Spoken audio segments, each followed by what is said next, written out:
Je završena 21. međunarodna konferencija mladih naučnika, takozvana naučna olimpijada za srednjoškolce iz fizike, matematike, informatike i zaštite životne sredine. Učestvovala su 102 takmičara iz 18 zemalja, a srpski maturanti odlično su prošli, što je bio razlog da ih okupimo i pitamo za planove u budućnosti. Poverili su se Ani Šuvali i Pešić. Kako da se brže proizvede kvalitetniji hibrid kukuruza? Koji tip virusa najčešće izaziva rak grlića materice kod žena u Srbiji? Koji je novi način za biometrijsku identifikaciju pomoću dužice oka?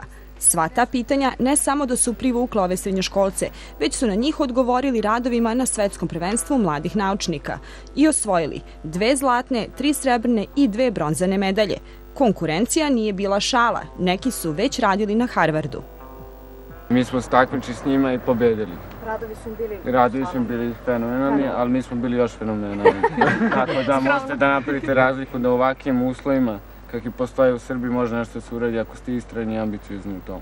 Što oni i jesu. Za svaki projekat trebalo im je najmanje 7 meseci, a većinu su radili 1,5 godine.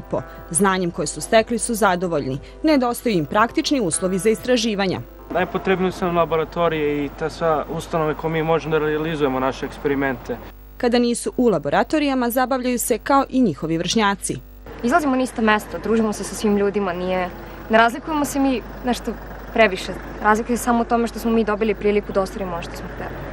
Ali žele i bolju promociju nauke i ljudi koji se njom bave, baš kao što je imaju i njihove kolege u zemljama Zapadne Evrope. Kada je pre 2 godine holandski ministar prosvete primio srpski tim, objasnio im je čemu veliko ulaganje u mlade naučnike. Oni su uložili veliki svotu novca zbog toga što će ta novac da im se vrati kroz 4-5 godina. A kod nas Srbija to ne prepoznaje kao neku blago. Da li je moguće napraviti karijeru ozbiljnog naučnika u Srbiji? Jeste. Uz veliki napor. Onaj ko stvarno želi nešto da uradi i da se bavi tim poslom iz ljubavi može da ostane ovde i da uradi ono što želi. Iz Srbije bi otišli samo na kratko, tek da završe studije. Bar tako